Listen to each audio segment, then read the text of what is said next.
Мобилизация в Коми продолжается. Очередная команда резервистов уехала сегодня утром из Гренады. После молебна, напутствия от главы региона и марш прощания славянки в исполнении военного оркестра.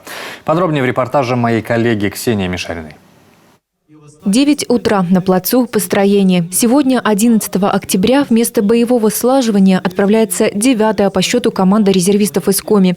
Здесь и призванные по частичной мобилизации, и добровольцы. Каждый из них понимает, с чем им предстоит столкнуться.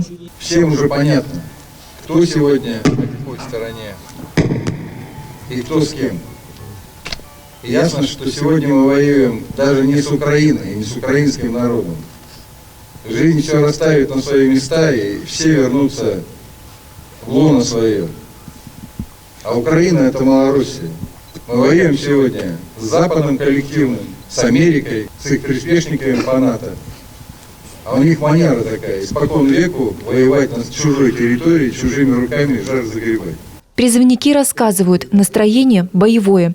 Иван – доброволец, ему 21 год. Признается, есть большой стимул вернуться с победой, ведь дома ждут жена и 10-месячная дочь. Кто, если не мы?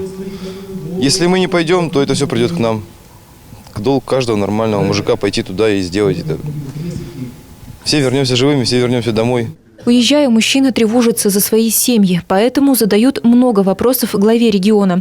Владимир Уйба рассказывает обо всех действующих мерах поддержки и напутствует призывников. А тем, кто остается в тылу, тревожиться не стоит. К этому призывает настоятель храма великомученика Дмитрия Солунского священник Иоанн. Потому что чем больше ваша тревога вас поглощает, тем меньше возможностей помочь даже словом. Эта тревога, она передается другим. Она как, простите, зараза, которая распространяется, это раковая опухоль. И чем меньше мы будем тревожиться, тем здоровее будет наше общество и наши семьи. Вот этого не хватает, наверное, сегодня нашим бойцам, вот такого твердого, уверенного слова, что все будет хорошо. Резервисты из Усть-Куломского, Троицко-Печорского, Усть-Вымского и Ударского районов, Печоры и Ухты загружаются в автобусы. Кто-то с разрешения старшего по званию спешит еще раз обнять и поцеловать близких.